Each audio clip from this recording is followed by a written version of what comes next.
Bismillahirrahmanirrahim. Assalamualaikum warahmatullahi wabarakatuh. Alhamdulillahirrahmanirrahim. Wassalatu wassalamu ala nabiyina Muhammadin wa ala alihi wa sahbihi wa man tabi'ahum bi ihsanin ila yaumidin, amma ba'du. Teman-teman, pada video kali ini saya akan berbagi tentang apa saja sih yang disukai oleh suami dari sikap para istri. Tentunya bukan saya menggurui, tetapi kita sekedar berbagi ya, pengalaman-pengalaman atau berbagi saran-saran yang mudah-mudahan bermanfaat untuk keutuhan rumah tangga kita. Yang pertama, suami sangat suka untuk dimuliakan atau ditinggikan ya. Jadi kebalikannya, suami tidak suka untuk direndahkan atau diremehkan. Betapapun pendidikannya barangkali lebih rendah daripada istrinya, atau bisa jadi nasab keluarganya tidak sebaik nasab istrinya, atau penghasilannya tidak sebanyak daripada istrinya, atau seorang suami yang dia tidak punya penghasilan banyak. Tetapi yakinlah teman-teman, istri itu usahakan selalu memuliakan dan meninggikan suaminya.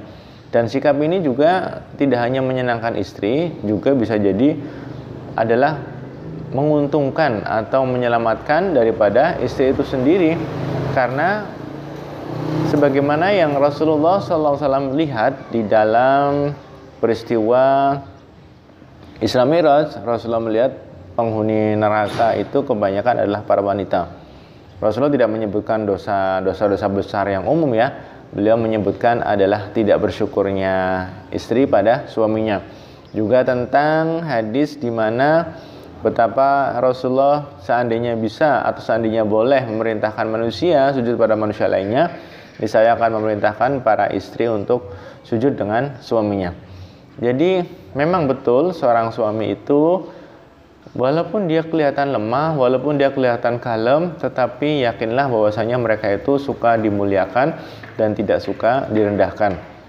Maka saran saya untuk para istri adalah mari untuk memuliakan suaminya, meninggikan suaminya, dan betul-betul tahu bahwasanya mereka sangat bergantung dengan ridho suaminya, sangat bergantung dengan keridhaan suaminya.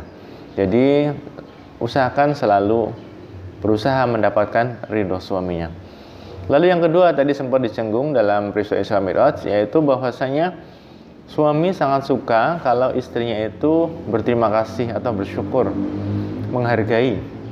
Jadi apapun yang diberikan suami, apapun yang diperoleh oleh suami, usahakan berterima kasih, bersyukur. Insya Allah sifat ini akan baik untuk dirinya dan juga baik untuk suaminya.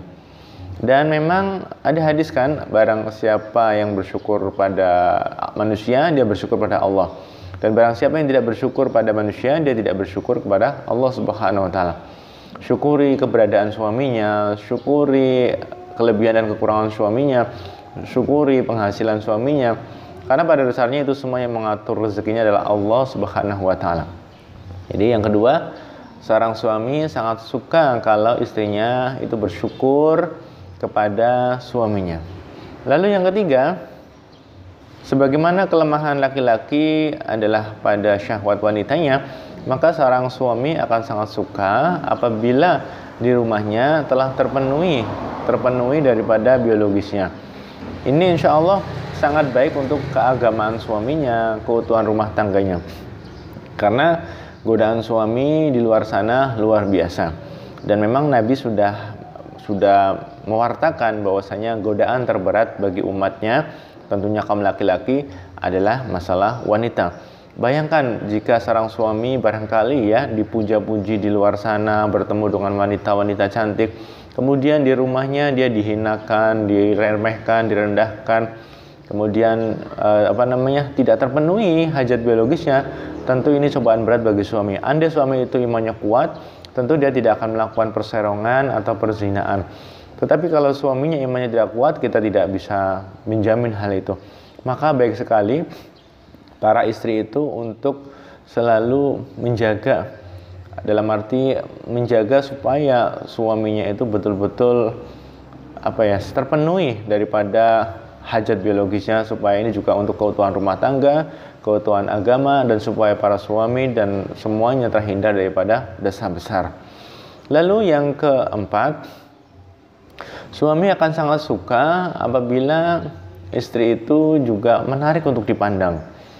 Seperti yang tadi saya sampaikan, bahwasanya suami di luar sana melihat orang-orang, wanita-wanita, istri-istri orang yang mungkin lebih menarik, lebih cantik, lebih baik, lebih ramah, lebih sopan. Maka usahakan ketika suami pulang ke rumah atau suami berada di rumah, para istri itu memperlihatkan penampilan, perkataan yang betul-betul sedap untuk dilihat, sedap untuk dipandang oleh suaminya. Jadi jangan sampai ya ini terjadi, misalkan keluar rumah dalam keadaan dandan cantik, wangi, tetapi kemudian di hadapan suaminya malah seadanya, atau bahkan tidak memperlihatkan kebagusan atau kebaikan sama sekali. Ini ada sedikit bocoran bahwasanya kelemahan laki-laki ada pada matanya. Jadi jangan sampai laki-laki itu melihat pemandangan yang diharamkan oleh Allah, karena kalau itu terjadi tentu seorang laki-laki akan runtuh keimanannya. Jadi karena kelemahan seorang laki-laki adalah pada matanya, sedangkan kelemahan seorang wanita itu pada telinganya, pada pendengarannya. Dia jangan sampai mendengarkan aib-aib orang, mendengarkan gosip-gosip orang, atau mendengarkan rayuan-rayuan orang, karena memang telinganya sangat lemah daripada godaan-godaan seperti itu. Jadi yang keempat tadi adalah usahakan penampilan di hadapan suami diperhatikan, supaya suami itu betul-betul tahu bahwasanya di rumahnya itu adalah ada istrinya, ada bidadarinya, ada pendampingnya yang akan selalu menjaga keimanan dan menjaga nafsunya. Yang keempat ya. Kemudian yang kelima, jangan menuntut berlebihan, melebihi daripada kemampuan suami. Jadi ini sikap yang terbaik bagi rumah tangga sebaiknya adalah qanaah. Qanaah dan bersyukur. Qanaah itu menerima apapun rezeki yang Allah takdirkan dan bersyukur dengan apapun yang Allah berikan. Karena pada dasarnya yang memberikan bukan suami, yang membagi-bagi bukan suami. Semua itu adalah pemberian daripada Allah Subhanahu wa taala. Yang penting suami bekerja semampunya, kemudian adapun hasilnya adalah Allah Subhanahu wa taala yang membagikan. Dan ingat bahwasanya para suami bukanlah Tuhan pemberi rezeki. Sehingga sebaiknya para istri qanaah, kemudian bersyukur, dan jangan menuntut suami untuk lebih daripada kemampuannya. Sehingga nanti yang terjadi, naudzubillah min dzalik, misalkan sampai suami akhirnya menginginkan dipaksa atau dituntut untuk memenuhi keinginan para istrinya, sehingga mereka akhirnya korupsi, kemudian mencuri, menipu, atau apapun yang sebenarnya di luar kemampuan mereka. Jadi harta yang haram jauh lebih berat untuk kehidupan rumah tangga daripada harta yang halal. Karena harta yang halal insya Allah penuh berkah dan penuh kebaikan bagi rumah tangga. Itu yang kelima ya, jangan menuntut berlebihan di luar kemampuan para suami. Tentunya masing-masing suami berbeda dengan yang lainnya ya, karena memang ini hanya berbagi yang saya ketahui saja. Insya Allah di luar sana memang banyak suami-suami yang punya keinginan lain. Lalu yang keenam, jangan usik masalah orang tuanya, dalam arti bantu para suami itu berbakti kepada orang tuanya. Jangan sampai seorang suami itu bermusuhan atau berlawanan dengan ibunya, dengan ayahnya. Karena sesungguhnya bagaimanapun juga kedudukan para istri itu di bawah kedudukan orang tua bagi suaminya. Karena para laki-laki surga nerakanya sangat tergantung pada ridho bapak ibunya.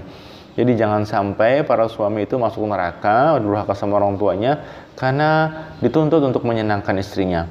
Jadi para istri usahakan bantu para suami itu untuk selalu berbakti pada ibunya, pada ayahnya. Dan bila ternyata seorang suami itu berbagi rezeki kepada ibunya, pada ayahnya, seorang istri tidak perlu merasa marah, tidak perlu merasa kecewa, tidak perlu macam-macam. Justru para suami itu harus selamanya menjadikan orang tuanya sebagai baktinya pada manusia yang utama ya. Jadi ada mantan suami tetapi tidak ada mantan anak. Maka para anak atau para suami dituntut untuk selalu berbuat baik kepada ibunya, pada ayahnya. Dan usahakan harmonis antara istri dan ayah ibu daripada suami. Karena betul-betul kasihan para suami, mereka surga nerakanya sangat tergantung pada keridhaan ayah ibunya. Jadi bantu para suami untuk bisa berbakti kepada ayah ibunya, dan jangan melakukan sesuatu yang mengakibatkan permusuhan antara seorang suami dengan orang tuanya. Jadi itu diantara beberapa tips untuk yang disukai suami ya, yang disukai suami. Barangkali nanti ada banyak tambahan, mungkin insya Allah bisa ditambahkan di video lain. Ini sharing sore hari ini, semoga bermanfaat. Kurang lebihnya mohon maaf. Allahumma shalli wa sallim wa barik ala Muhammad wa ala ali Muhammad bila taufiq wal hidayah. Assalamualaikum warahmatullahi wabarakatuh.